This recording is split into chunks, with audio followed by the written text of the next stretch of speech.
guys! Welcome to Seda! So, nandito na kami sa Seda Hotel and of course, let's do a room tour.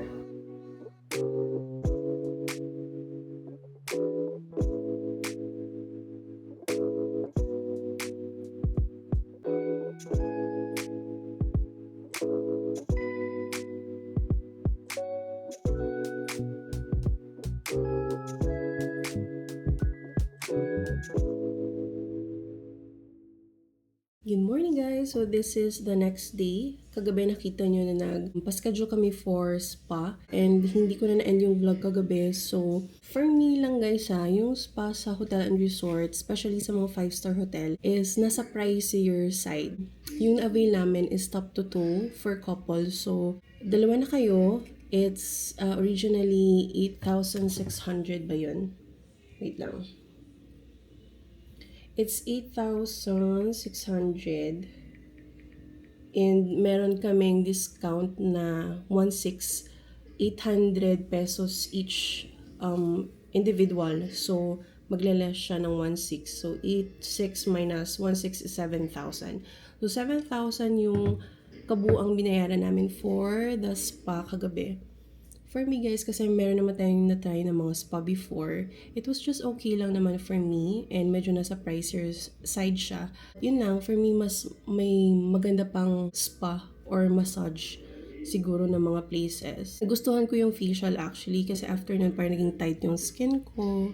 But yung massage, it was just okay lang for me. Nothing special naman. You can always look for mga nagsispecialize ng spa sa labas ng hotels. So, yun lang guys, yung point of view namin. For those of you na gusto lang naman mag-try and for the experience, since nasa resort kayo, gusto nyong ma-feel din yung spa, yung relaxing vibe, so go for it guys. Ngayon pala guys, mag-check out na kami maya-maya. It's 11:10 a.m. na, so I think bababa na kami ng 11:30. Pupunta na kami sa Cebu City.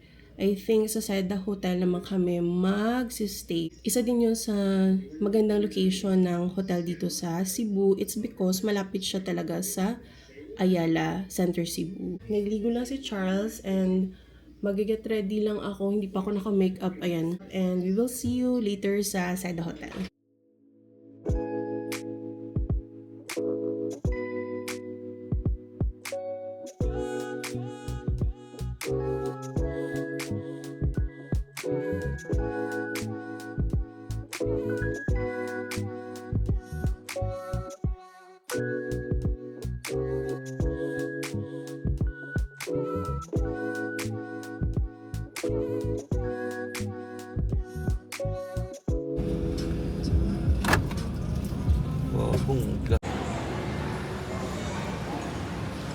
We are at Dusit Thani. Check lang namin guys.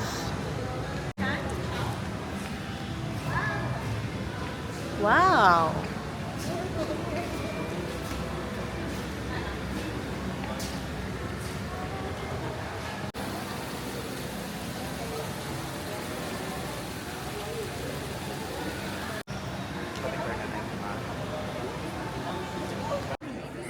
Ganda ng pool area ng Dusit Thani guys. Actually, nag-sightseeing lang kami dito. Tinignan lang namin. Pero pwede kayo dito mag-lunch and may coffee shop din naman sila. I think this is the restaurant. So, ganda ng pool. Wow.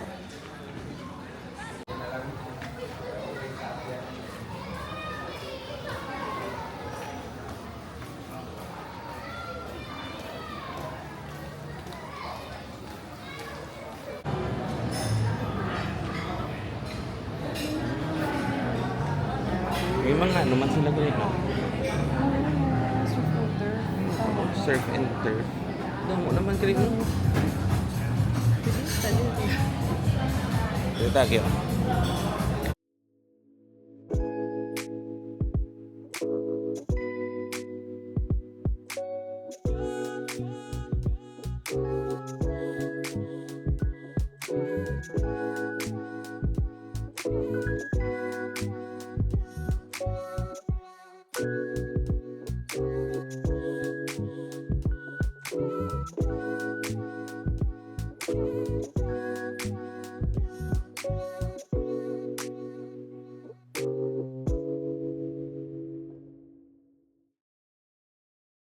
Hey guys! Welcome to Seda! So, nandito na kami sa Seda Hotel and of course, let's do a room tour.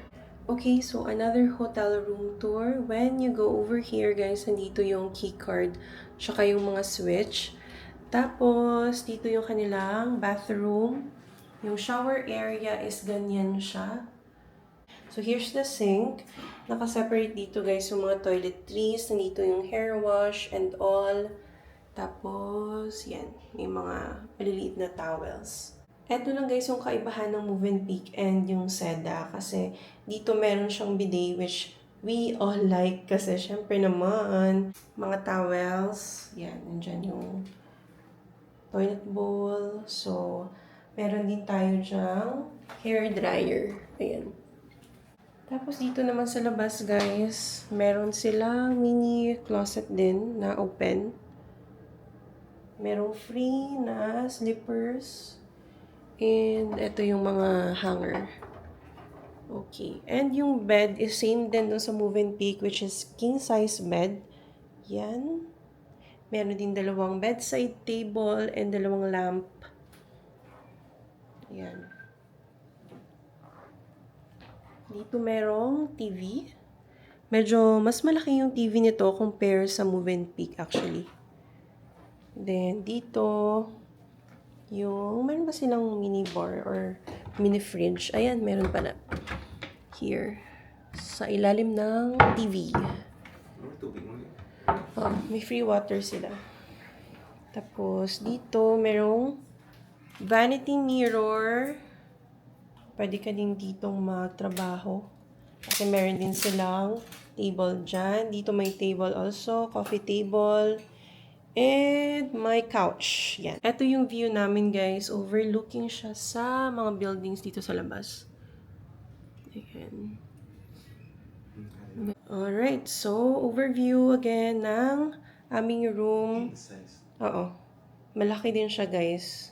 Very nice. So guys, sa mga magtatanong pala ng rates ng mga hotel or ng mga rooms na pinagstayan namin both sa Mactan tsaka dito sa Cebu, I will link down below yung kanilang mga website or Facebook page para makompare nyo din and makita nyo yung current na room rates. So, pero yung sa amin guys, actually ngayon yung room na to is, yung rate niya today is 8,000 pesos. Sa ganitong room na guys. Not bad. 8,000 per night. Yun. Okay, so, ngayon muna kami, magnanap. And then mamaya, let's see kung pupunta kami ng Ayala kasi walking distance lang naman dito sa Seda or diretso na sa dinner.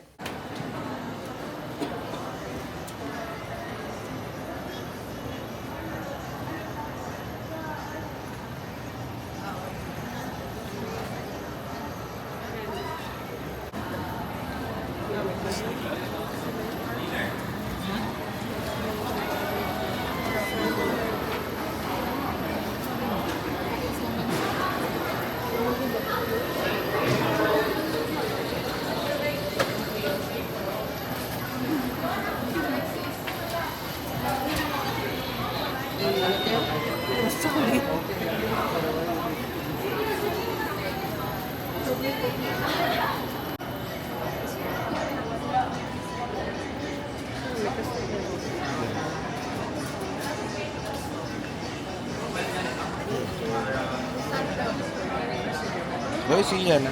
Si Hawang. Oh, yan ang picture mo.